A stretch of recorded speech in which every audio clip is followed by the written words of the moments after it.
Okay, we need to start. This is our final session, trying to bring closure to what's been a very stimulating 3 days. I hope you agree. Anyway, our chair is Dr. Zia Haider, Zia is a medical doctor as well as a nutritionist, and he's responsible for coordinating the World Bank's nutrition work in East and Southern Africa. As a result, he spends most of his time outside Washington compared to what he's meant to be doing in his headquarters office. Prior to joining the bank, Zia was the Director of Research and Evaluation of BRAC, the largest non-governmental organization. And Zia likes to practice what he preaches, he says, as a nutritionist, and aims to follow a vegetarian diet.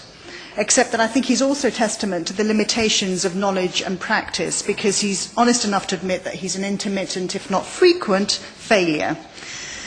Keep trying, Zia. Anyway, over to you. Thank you. Thank you, Lola. Good afternoon. Lola, you still look so energetic. Sorry? You still look so energetic after this 3.5 days.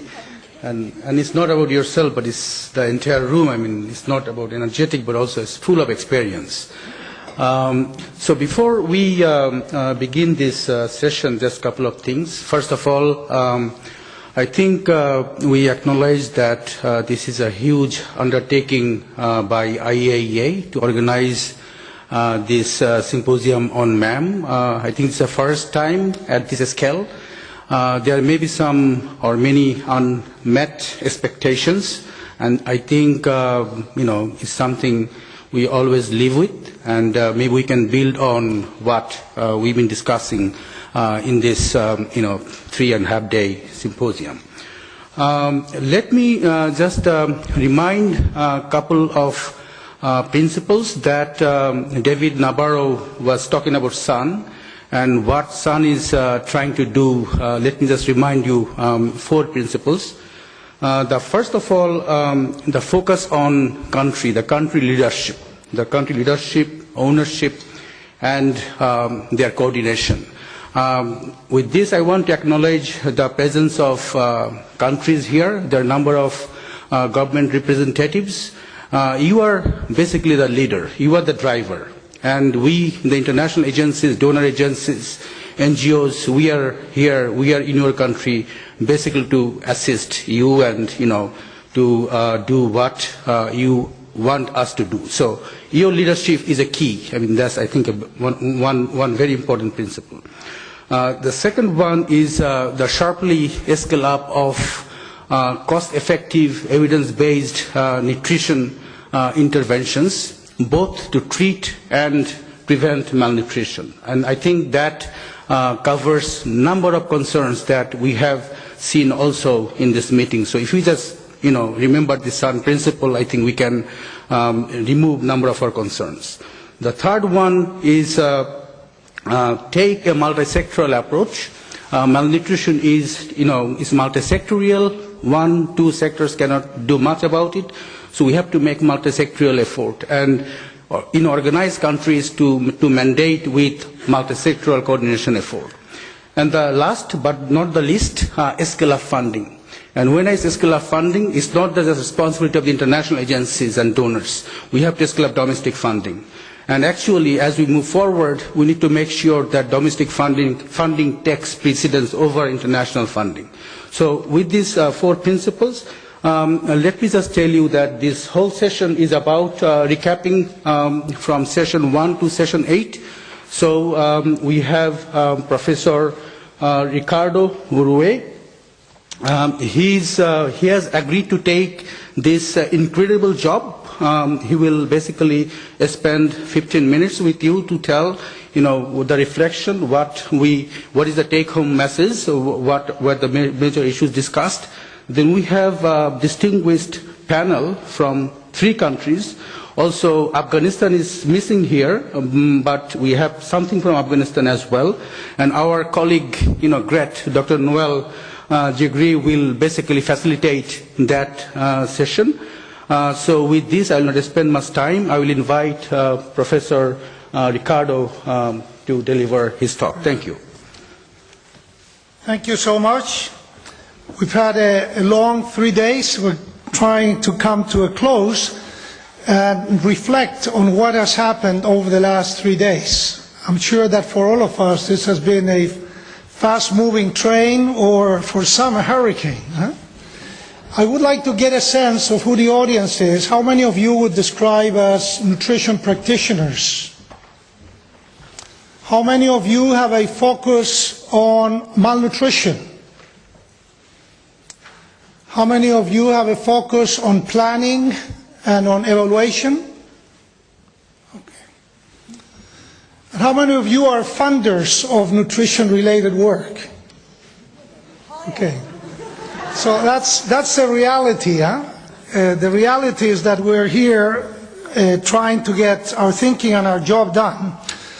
So my first reflection is summarized in this 4 or 5 points. And this actually is a distillate of the at least 80 pieces of paper that I received yesterday, because I asked people what for them were the main points that we needed to consider.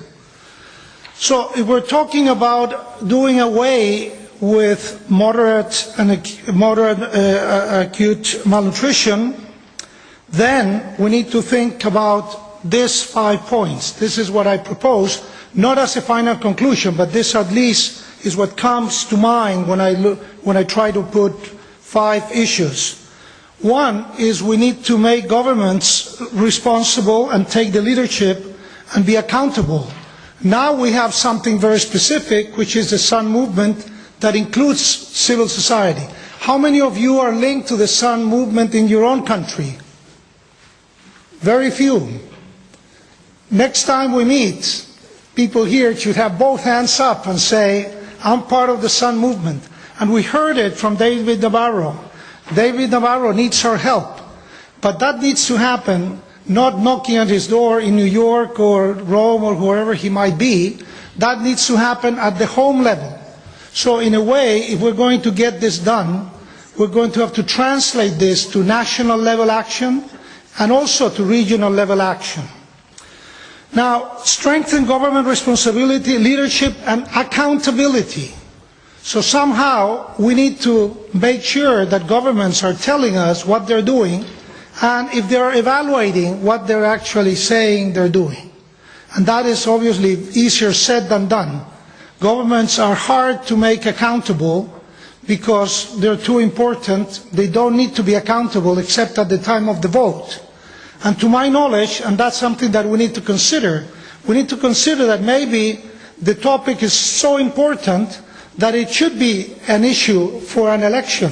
You get elected with a commitment to do something about malnutrition in your country. And I will give you some examples. This is not just pie in the sky. This is the real world. And in fact, some presidents have been elected under this mantra. Now, the evidence base, we've discussed evidence base. We've discussed the Lancet series 2, 3. Maybe there will be a 4. But we all recognize that the nutrition-sensitive interventions are likely to be making the difference of what works and what does not work. So we need to go beyond food, health, and what we are familiar with. We need to go beyond this and explore those nutrition-sensitive interventions in our specific setting. The other issue is, how many of you are related to health? How many of you are related to agriculture? How many of you have a focus in food? This room should be with more people that are linked to food and agriculture. Health is really an outcome, and it's also a determinant of nutritional needs. But the real change is not going to come from the health sector. It's going to come from the food sector. It's going to come from agriculture. It's going to come to how we process the food and who gets what. How many of you are economists? The economists are really the ones that cut the pie. How many of you talk to the economists around you in your country? To the Minister of Economics? How many of you talk to the Minister of Economics? To the Minister of Planning? To the Minister of Health? You see, if you are talking to health, which is an outcome. is one of the determinants, is one of the outcomes, but not the driver of who gets what and how much is produced and how much goes in the plate. Now, multi-sectoral approaches to agriculture, food and health, that's needed not only in developing countries, that's needed all around the world. The food we end up eating has a lot to do with agriculture and with the business behind the food that we eat. And that obviously needs to be unraveled. And health considerations need to be included in what has a price, a differential. We should be subsidizing the healthy foods. You know what foods are being subsidized with your money? Alcohol, sugar. What else is being subsidized with your money? Not any of the healthy foods. Fruits and vegetables are not subsidized. You have to pay very hardly. So sugar is being subsidized, alcohol is being subsidized, in some cases some of the cereals, but not the protective foods. Beef is being subsidized heavily. If you go to Japan, you pay 10 times the price for 100 grams of meat that you pay in the US. So you have the low prices are usually the unhealthy foods. We have to make the healthy choice the easy choice. So local foods and local RUTF production has been very relevant to the topic of malnutrition in children, which is of our concern. How many of you are linked to local RUTF efforts in your countries? Good. We need to see probably more of that. And capacity building. How many of you are based in universities? Probably we are not going to make the difference. How many of you are training the field workers? How many of you are training the persons that are on the front line? That's the people we need to train. How many of you are training the community workers?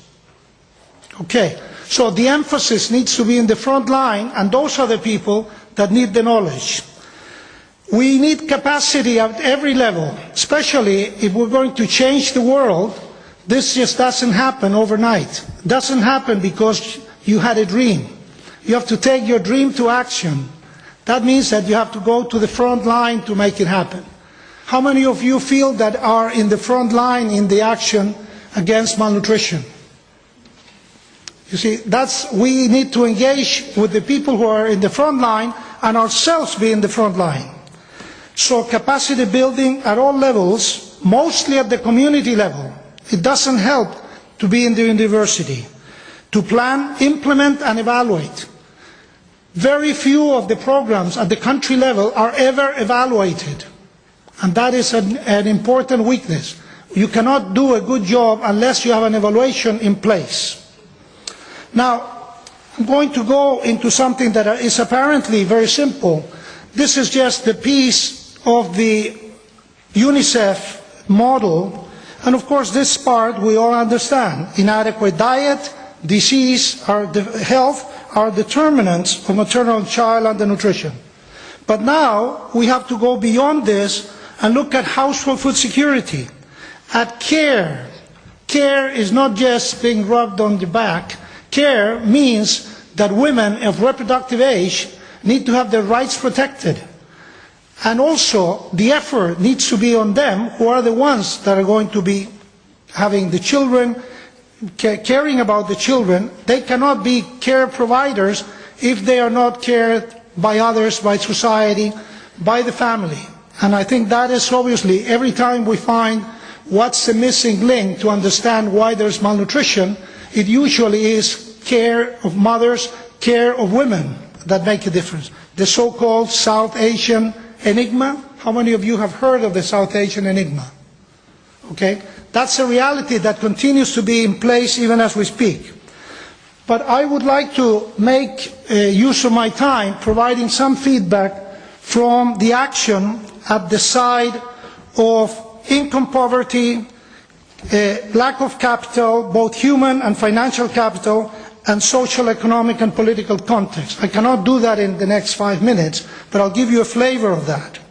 And of course, a lot of people, and we included, are concerned with the short-term consequences in terms not only of death, you can count the death, but for everyone that dies, there's probably 50 or 100 that survive and live with paying the price of having been malnourished, which may mean physical capacity, it may mean mental capacity. No developed country has come to being without investing in human capital. Europe was reconstructed over 10 years because it had the human capital intact. Until we build the human capital that starts the 1,000 days before women get pregnant, that's when the iodine needs to be in place. That's when the maternal nutrition needs to be in place. That's when the thinness needs to be corrected, before women are pregnant, before conception. We now know about epigenetics and all of that. But this side is not one or the other. The paradigm is that if you take care of children and promote healthy growth, which means not only weight, length, and body composition. That's what healthy growth defines. You're going to have the benefits on both sides, both on the undernutrition and both on the chronic disease prevention. And your Minister of Economics will buy the economic productivity. In fact, by now, over the last 10 years, there's been 3 Nobel Prizes awarded in areas that have everything to do with nutrition. That information needs to get to the planners. I'll take you to Brazil for a minute, and this is what Brazil used to be. Brazil used to be, as you're seeing here, infant mortality by region. This is the Northeast, the poorest region. This is where Elder Câmara, the bishop of Recife, used to live, and you can see that infant mortality is about 70 or 80 per thousand, and stunting goes hand in hand. And this is southern Brazil, which looks more like a European country, but this is the change over the last 40 years. Drastic changes, and when we see the changes, the worst off, this is the poorest, have come down from 60% stunting down to 7% stunting. The well-to-do have gone from 10% to 5%. So this is what you want to see, that the worst off have the greatest gain. This didn't happen by chance alone. This happened after a president that initiated land reform and did away with illiteracy, João Goulart, was ousted by the military. They didn't like the idea of having land reform, that the peasants now would work the land for their benefit. And João Goulart was expelled from being a president, and there were about 10-15 years of the military, and then came Lula. Lula was a Chu-Chiner. He knew what the people really needed. A Chu-Chiner becomes president in a democratic processes by offering what? I'm going to create a world where every person in Brazil will have 3 meals a day. That was his promise. And in fact, he got elected before he said fame zero. He said 3 meals a day. If in a country a president is elected based on 3 meals a day, you're going to see major change, such as the one I just showed you in the figures. No country has done this quickly. He not only that, he said, this is not a war, we're not going to kill anyone. We only want to save lives, and that is our war. Our war is to save lives. So that means that somebody got into his mind and put the right message, and he got elected on those terms. Not only that, but he recruited 50 leaders from around the world to lead this process, so that it's not only Brazil fame zero, but it's a global area. Now I'll take you to Bolivia.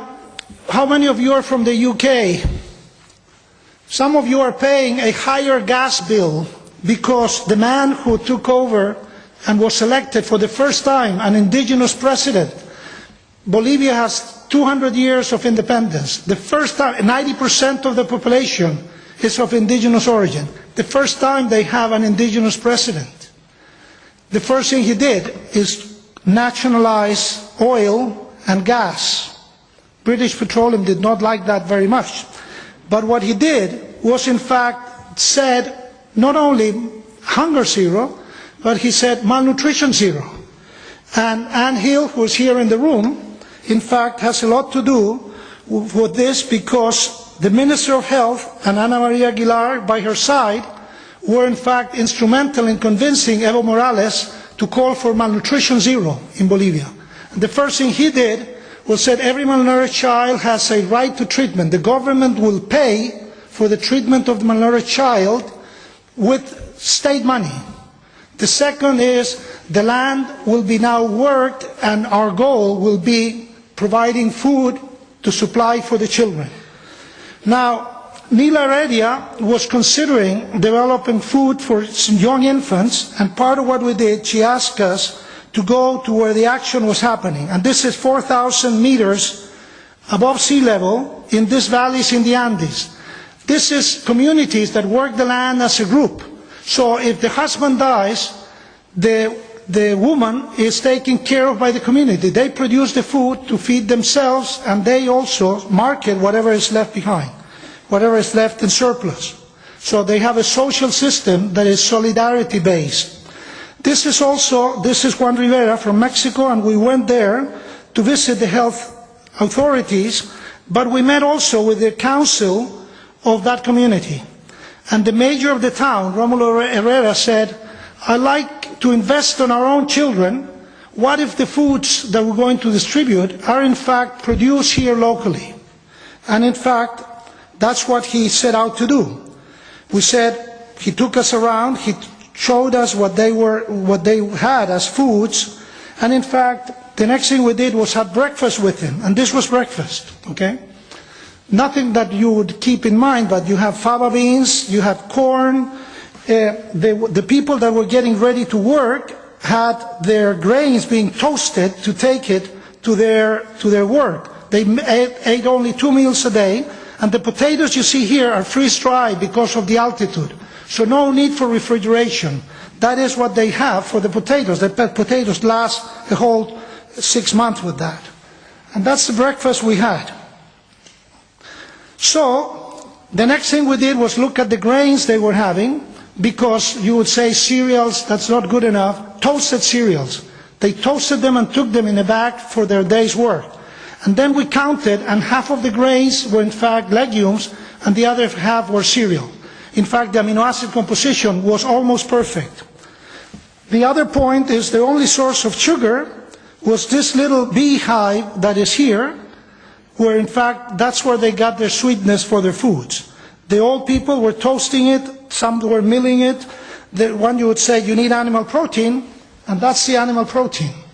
The llama, in fact, are sliced very thinly, the meat, and sun-dried, and you have then charqui, and that lasts for 2 years.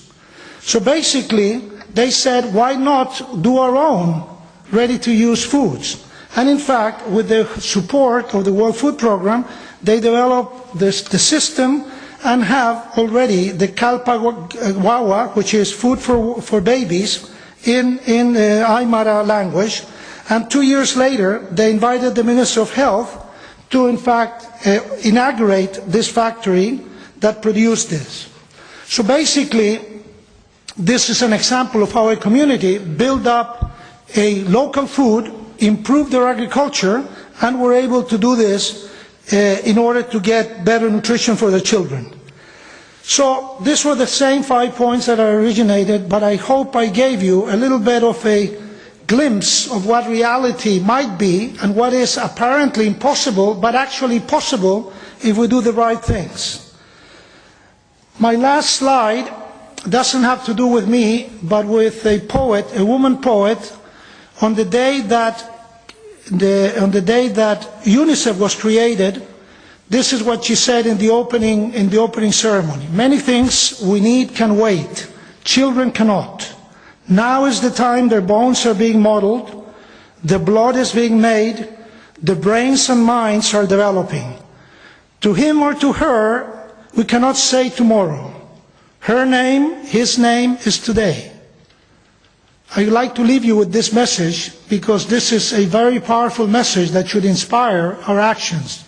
Gabriela Mistral, Nobel Prize, and also very important for the country of Chile in giving an orientation of where the country needs to go. Thank you very much for your attention, and I think I've done my job in 15 minutes. Thank you very much, Ricardo. Maybe you have followed that. I didn't spend much time to introduce you because I don't dare to do it. This audience knows you very well.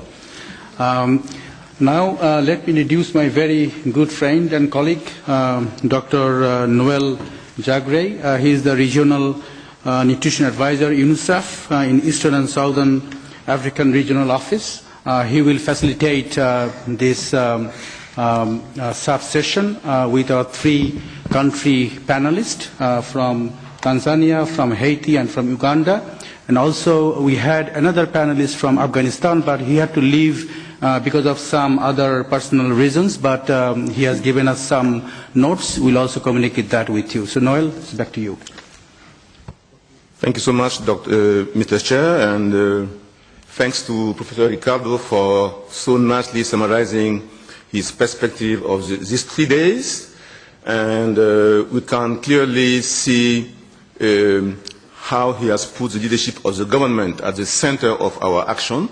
And it's absolutely nice to see that at the end of this symposium, as we are moving towards the end, we are now going to request 3 countries who are here to also provide their perspective, what they can take home now to improve management of moderate acute malnutrition.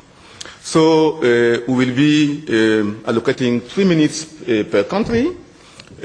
Sorry that we don't have a lot of time. I know that many other countries could have also shared also their perspective, but they can also come in from the ground. And these countries, we have our colleague Albert Lula from Uganda, and we will have to excuse Mr. Albert because he will have to rush to the airport. So the floor is yours. Thank you, Dr. Zegre. I first of all want to appreciate my invitation to this and the persons who work towards our coming to this symposium. We are highly grateful for allowing us to be with you. I want to address the take-home that we have from this symposium. We have realized that the acute malnutrition is not a problem for only Uganda, but it is worldwide and particularly affecting the underprivileged countries with low per capita income. So what does that call for? That can we come together and make synergies for us to move forward as we propel to save the lives of the young ones, particularly with whom we have more concern since the least privileged in our communities. The other take-home which we have realized is that the proponents, as were given by WHO, and we have moved closer to this. For instance, as it was elaborated yesterday, that we should build strengthened systems at all levels if we are to make a change in the situations. In Uganda, for instance, what we have done is to create strong community linkages where we have scouts scouting around to check on the malnourished, not only malnourished, but all those who desire the services to be delivered in health, so that they are timely given the service, and of course strengthening our systems at the facilities so that those who desire to be managed medically can be attended to. The other part which we have taken on is the political will. Our government has taken up a political will. His Excellency the President launched the National Action for Nutrition, reflecting on the SAN movement, and already this plan is running up to 2016. So we are very proactive in this, and we have been able to create linkage and coordination of all nutrition interventions within the country, so there is a total secretariat that falls under one of the highest offices, under the Office of the Prime Minister, which links up the multi-sector approach we are talked about, as was reflected in Dr. Nabaro's address, where we have education, we have health, we have agriculture, and the planning authority coordinated in a manner which can create an impact on the ground. When you look at what we have been discussing these days, the essence of us evolving or developing management of acute malnutrition with recipes is rather a challenge in a situation like Uganda, where we have close to 2.5 million children moderately malnourished. If you are to factor this, we have a population of about 37 millions, and our levels of malnutrition, as moderate malnutrition, is about 17%, and our children below 5 years is about 20.5. So when you get calculation to this, we are realizing annually a total of about 1.3 children who are moderately malnourished. If you are to go the system of getting recipes as propelled by various discussants we have had today, maybe not in the reach of the country, even if we have the support of the partners. So which way to go is for us to go the traditional means. As was discussed during the day, how can we go to the traditional pots, not necessarily making the recipe as scientifically proven, because we are limited in terms of technology, of putting the infrastructure in place, but those means which are appropriate in our reach, so that we can avail, first of all, food security, and subsequently, with the knowledge given, to create nutritional security as we get those foods that have the right amounts of nutrients that we desire. So in brief, we have also heard that the review of the Sun movement is due. We are going back with this message, and we check in ourselves, where have we failed, strengthen it, and where we have not done much, try to do better.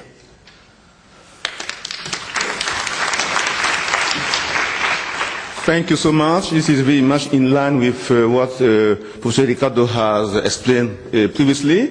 And I would like now to give the floor to our colleague from Haiti, Francisca Joseline Pierre Maron. Please. Thank you, Mr. Chairman. First of all, I would like, on behalf of all moderate Haitian children, take time to thank everyone in that room who make this great high-level event happen. From memories, for me this is the first time that we have all VIPs, experts, spending 2 long days talking about moderate malnutrition. I have to do my homework back home. My homework will be to say to my staff that we are on the right way. We can pursue what we already started in the country. Continue to develop the national winning food, which is based on cereal and beans. I will let them know that we are not alone to do that. And we have to strengthen on our national capacity to keep the leadership with our partners. I will have to call on you in that room to help me to replicate what has been done in Vienna. Because at the national level, we have to take time to look at moderate malnutrition in country and try to see what we can do. I invite everyone who helped Haiti to do better and to go further through IAEA, through UN sector, and through multilateral and bilateral agencies to take contact with us. I will have also to build the comprehensive strategy that we are working on in order to have everybody on board and try to fill the capacity building rooms which is still empty in country. Finally, I will have to the relationship that has been built here functional and alive, because I will need you forever. Thank you.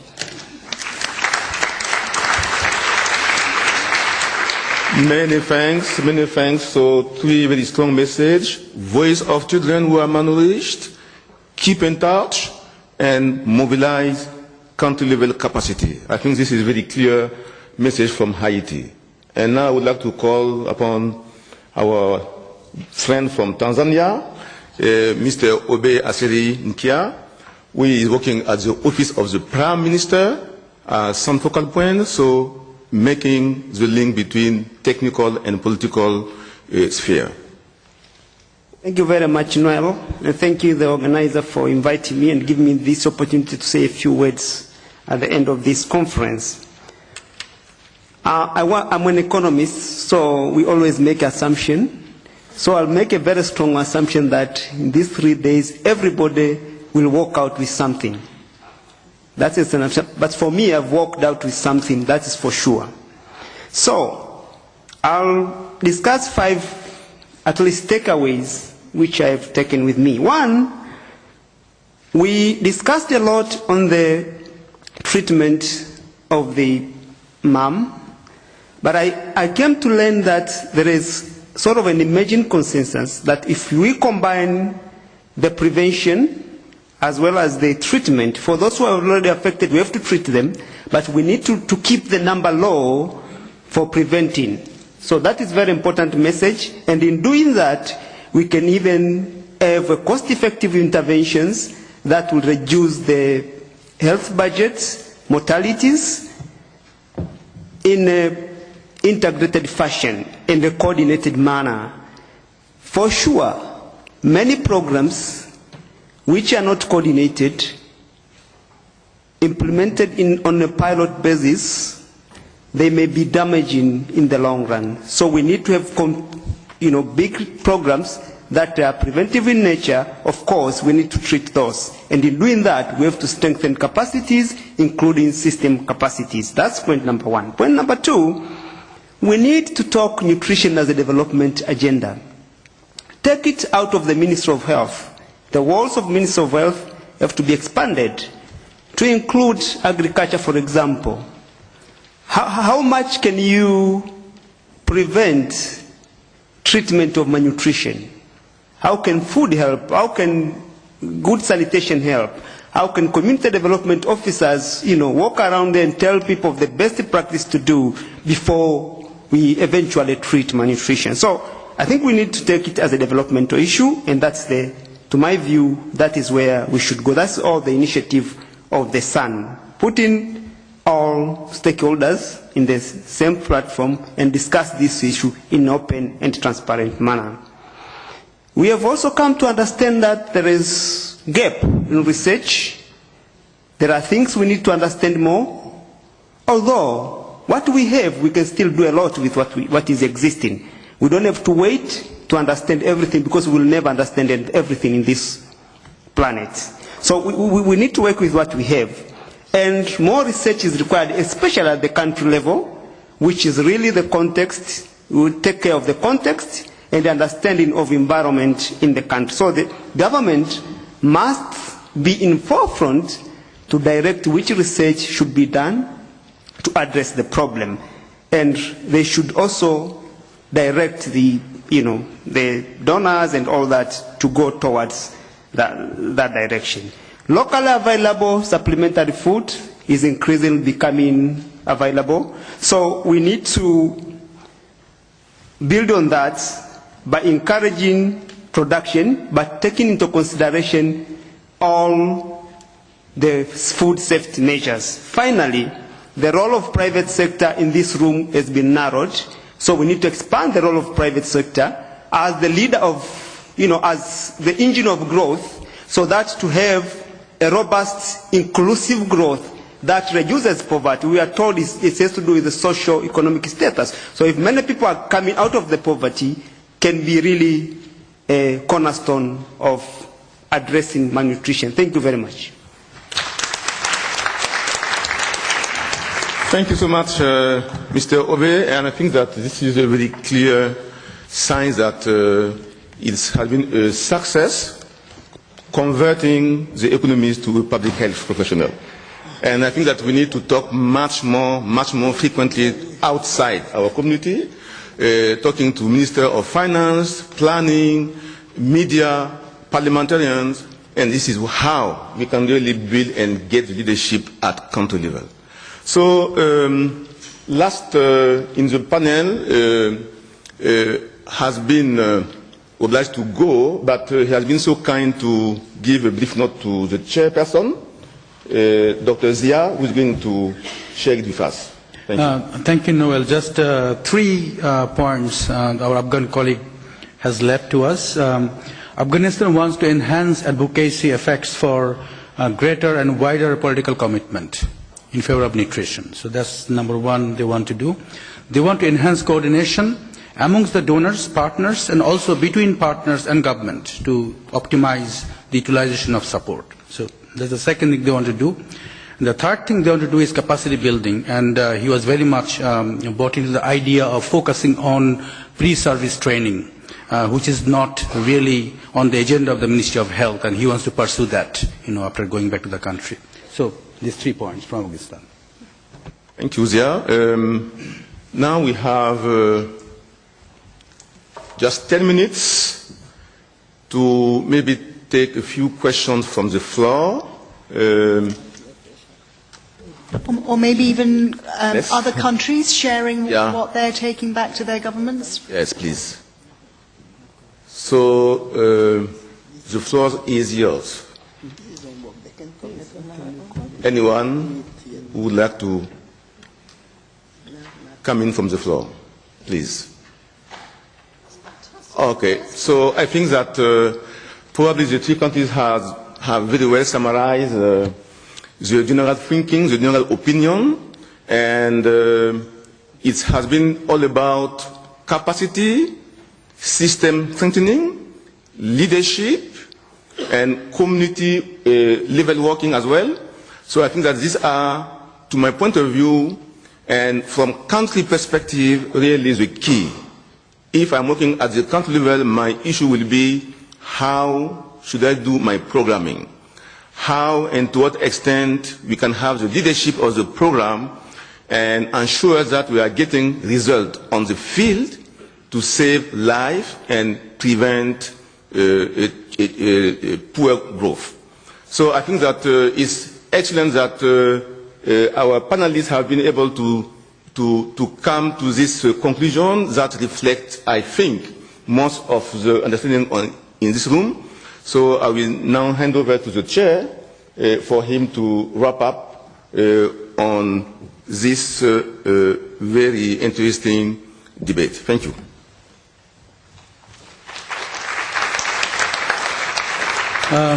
Thank you, Noel. Thank you very much. It has been really great. I think the time is right for us to make it a stronger case with the Minister of Finance. I think we have enough data to tell the Minister of Finance that nutrition, investment in nutrition can really contribute to achieve twin goals, poverty reduction and shared prosperity.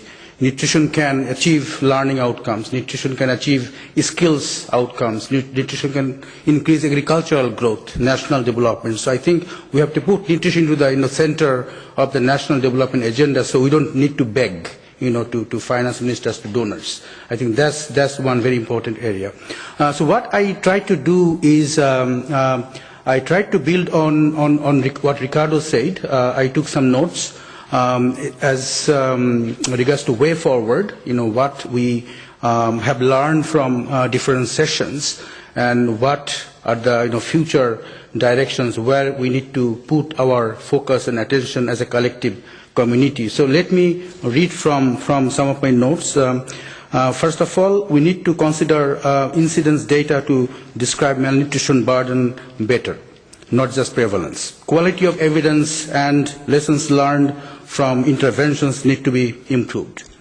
Need a stronger evidence on effects of preconceptional and maternal nutrition and its relation to child growth, progression from normal to MAM, MAM to SAM.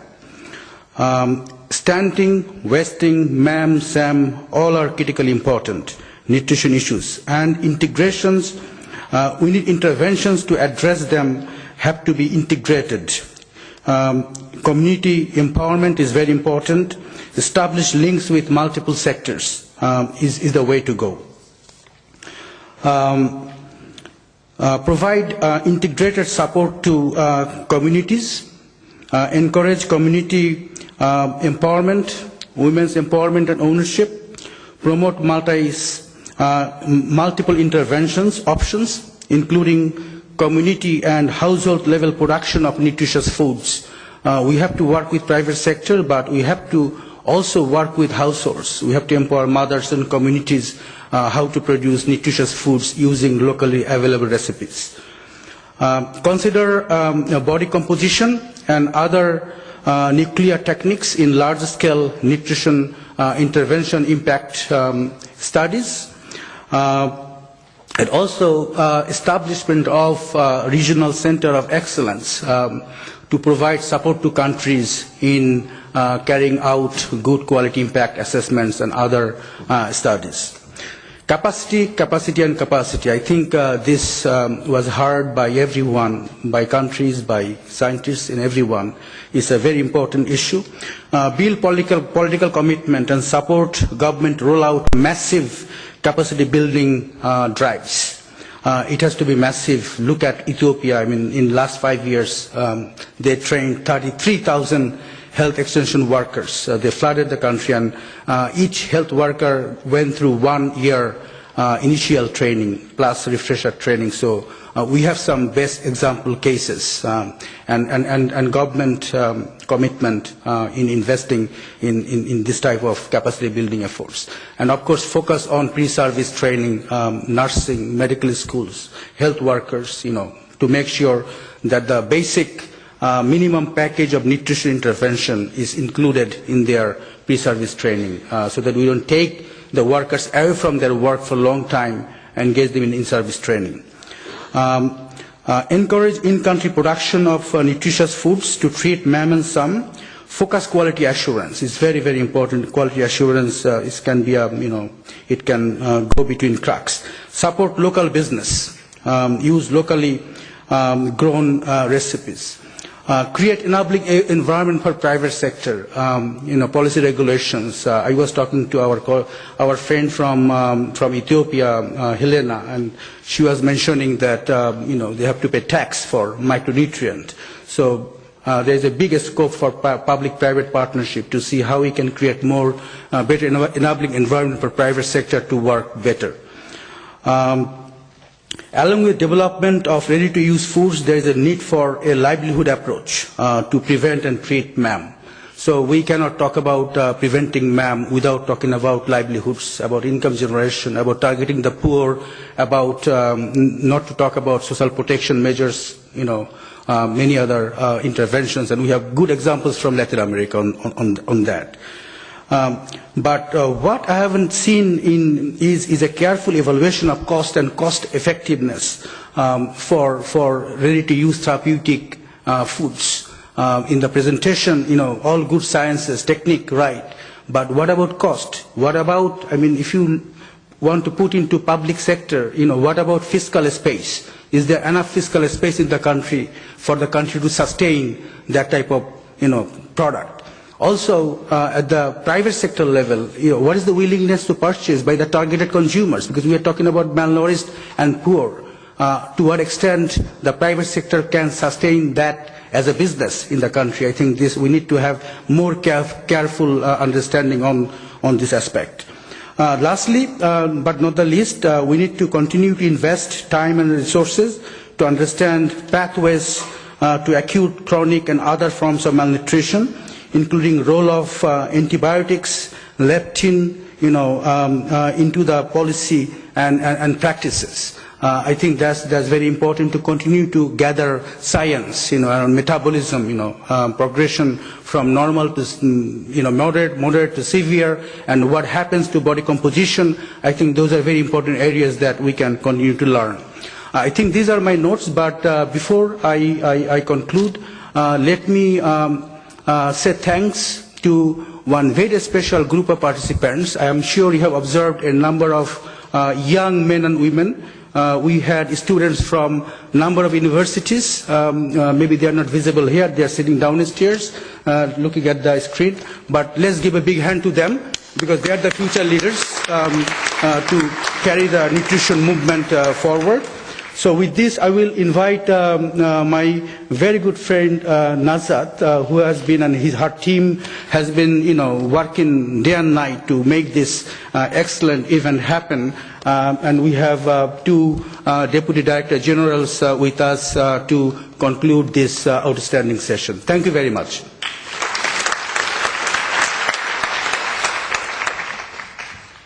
Thank you, Zia. I will follow up on Ricardo's way of asking, and I would like to ask you, who knows now that the IEA is working in nutrition? Please raise your hands. Very good, very good. This is one of the take-home message.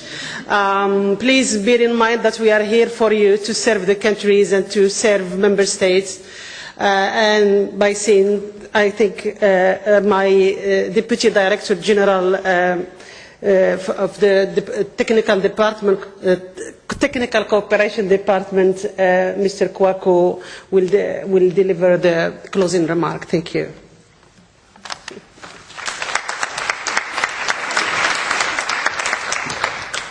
Thank you very much, Najat.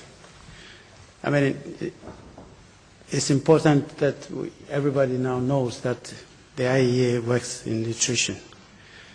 We have a lot of problems getting our message across, because even when you go somewhere and you say something about development issues, whether it's health, water, nutrition, food security, the reporters, according to our DG, will turn around and say, but what is next in Iran? So we really fighting to be heard, and you are all our ambassadors, so you can spread the word that the agency is not just for verification issues, but for real contribution to sustainable development. Ladies and gentlemen, good evening, and I'm happy to be here with you today. I am pleased to have the opportunity to speak to you as the symposium on understanding moderate malnutrition in children draws to a close. We have welcomed around 350 participants from some 55 countries and 50 agencies, including the United Nations, non-UN bodies, NGOs, donors, academics, students, and public sector. Discussions have been wide-ranging, stimulating, and innovative, recognizing the need for commitment and actions at all levels. As the week ends, it is timely to remember that over 150 million children are malnourished. Asia carries the heaviest burden, followed by sub-Saharan Africa. There's a whole range of basic underlying causes for this, spanning infection, hygiene, and poverty. While considerable progress has been made in addressing malnutrition in recent years, much remains to be done. On maternal malnutrition, for example, particularly in young and adolescent mothers. Action is required on multiple fronts. It is essential that more evidence, high-quality evidence, is collected to capture the size of the problem if it is to be addressed efficiently. We face a global lack of capacity at all levels, within the community, in research and advocacy, in food technology. The list is long. Although many actions are being undertaken, coherence between these actions is limited. This symposium has brought together an impressive array of knowledge and hands-on expertise, and your discussions will help set the course of global action. It is clear from what has been said during the course of the week that there is no silver bullet to deal with moderate childhood malnutrition. Addressing the problem will require leadership and commitment, as well as the involvement of many different sectors. Ladies and gentlemen, there are several recommendations from the symposium that I would like to highlight. First of all, strong government commitment and country ownership of initiatives to address moderate malnutrition are essential, particularly in efforts to improve the nutritional status of adolescent girls for a good start to motherhood. More evidence-based, cost-effective interventions are needed, and this will require the establishment of links with multiple sectors. The quality of data must be improved to inform policy. The use of stable isotope techniques, as well as anthropometric, to evaluate the effectiveness of nutritional intervention programs must be optimized. It is also important to take into account the range of agencies working in the area of malnutrition and to avoid multiple parallel actions to treat the problem. Capacity building is going to be key to addressing moderate malnutrition in childhood. Here, governments must take ownership. Partnerships with academia will be important for program formulation and evaluation. Ladies and gentlemen, this symposium has started a very important conversation, and we must make sure to continue it. It's not just one time and that's it. From my side, I assure you that the IEA's Technical Cooperation Program will work to ensure coordinated, cohesive support to efforts to address this challenge, as we have just done, in collaboration with other United Nations and international partners. On this note, I wish everybody a safe travel back home, and I thank you very much.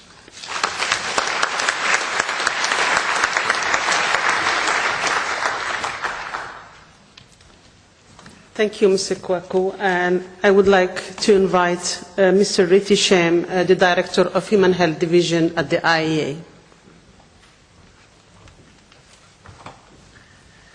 Thank you, Najat. Good afternoon. You must be tired. When you last want to talk, there's not much to say. So much has been said these last 3 days, but Najat insists that I be here today to send a strong message to you about our support to the program of nutrition, that you are our partners. Before I start, I think that I'd like to invite you to give a round of applause to Najat. Believe me, the last year, she knocked on my door.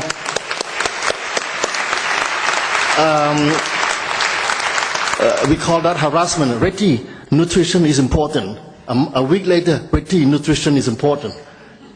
3 times a month. But I want to share with you what I have not told Najat on my personal journey. I am from Cambodia, and my late uncle was the first pediatrician in the country at post-colonial Cambodia.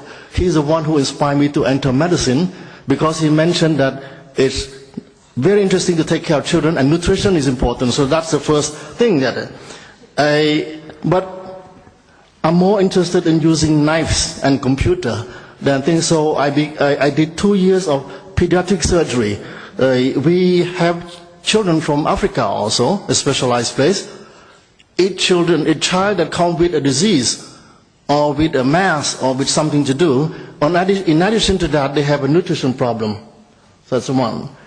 And later on, when I finished in early my career, I moved to radiology, but on my holiday, I always go back to Cambodia to serve as a medical advisor to the Angkor Hospital with children. And our hospital, and I'm very proud to share our experience with you here, is that we realize the value of nutrition. I still don't know the science of nutrition. In the beginning, I thought it was about gastronomy, but it's something more exciting. So we have hired a nutritionist to work full-time with us. The role of nutritionist is to take care of our children when they come to the hospital. On top of that disease, they are malnourished. And so they also teach the parents and the family, the mother, how to cook, how to use ingredients. We have a garden in the hospital also, using all these plants that are widely available in Cambodia, but forgotten by many, many parents in the countryside. So nutrition is important.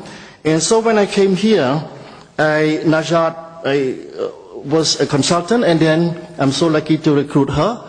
I'm a director of human health. I have no clue on nutrition, so when Najat came in, I was so relieved that I have finally somebody who knows about nutrition in my division. And also, so she taught me that nutrition is important for child growth, that lead to brain development. Another thing I never told Najat is that I'm a neuroanatomist. I dissected many cadavers and brain, and 30 years ago we are starting to learn how to use ultrasound to look at infant brain, neonate brain. So there's a lot of background here. I can reassure you that with a director like myself and Najat here, you have our support. Now to come to the IEA, if you read our statute, the article number 2 stated that we are promoting and enlarging the role of atomic energy in health, peace and prosperity. With 1 billion children still hungry and a quarter of a billion malnourished, there could not be peace, good health or prosperity. So you see how the IEA, through our nutrition program, we can help you. Certainly, our role is very, very narrow because we use nuclear science and technology in nutrition, but our role is essential. But because of that specialized work that we do, we need many, many partners, and I'm glad they are all around here. Together, I think we can win that fight against global nutrition. On this, I'd like to thank you so much for your contribution this week. With the knowledge that you share, that you distribute, I believe that it would go much higher, particularly to inform policymakers. And I see my Zia here, a good friend. We met 6 years ago here, and now I see that he's at the World Bank. So the World Bank has a good senior advisor on nutrition. I wish you a good and safe and pleasant trip home, and thank you very much for your support to the IEA in this fight against issues related to malnutrition. Thank you.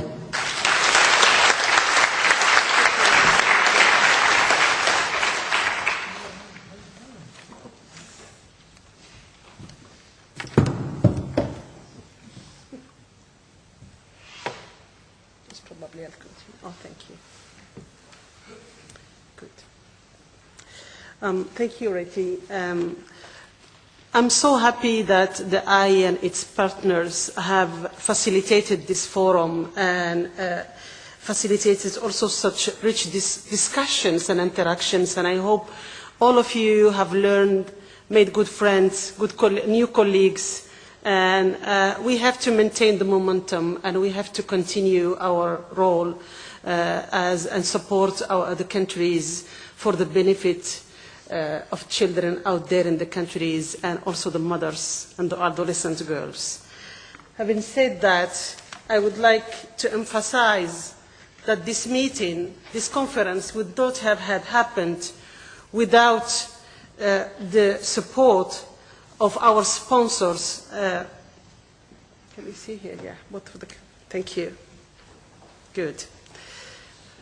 And particularly the US government, who has given 70 travel grant for young scientists from developing countries, and they are here among us to participate in this conference.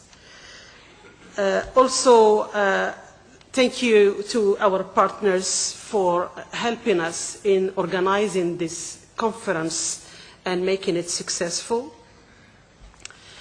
A great thanks, big thanks to our program committee for such a hard work. Since 1 year, the program committee was working with us to set this great program, and you have seen it was very rich. I would like to give them a huge clap. Thank you very much. Thank you.